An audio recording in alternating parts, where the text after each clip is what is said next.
এই শোনো, তোমার ছেলের কিন্তু পড়াশোনার কোনো নামই নাই। সারাক্ষণ খালি বন্ধু বান্ধব আর আড্ডাবাজি। আমার কথা তো শোনেই না।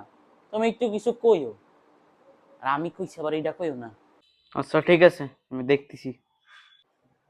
এই, কি করতেছিস? হ্যাঁ, এত মোবাইল টিপলে পড়াশোনা করবি কখন? তোরে আমার মোবাইল কিনে দেওয়াটাই উচিত হয় না। পড়াশোনা তো আর তোর হবে না। আমি সারাদিন কষ্ট করি তোকে জন্যি, আর তুই সারাদিন মোবাইল টিপে বেড়াবি, বন্ধু বান্ধবের সাথে আড্ডা মেরে বেড়াবি। এই দেখার জন্য এত কষ্ট করি আমি।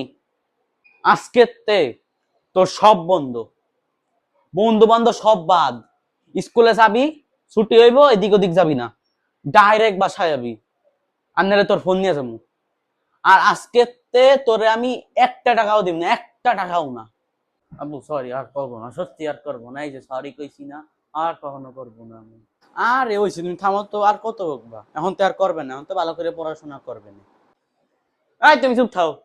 তোমার জন্য এত লাইফে মাথায় উঠছে, সারাদিন খালি তাই নেড়ে করে বেড়ায়। এবার খালি আমি রেজাল্ট দেখবো, খালি বুঝো নাই? রেজাল্ট দেখবো। যদি রেজাল্ট খারাপ হয়, রিক্সা কিনে দেবো। তুই আজকে তে রিক্সা চালাবি। এই, এটা কিন্তু তোর শেষ সুযোগ। এরপরে যদি আর এমন করো তাহলে কিন্তু রক্ষা নাই।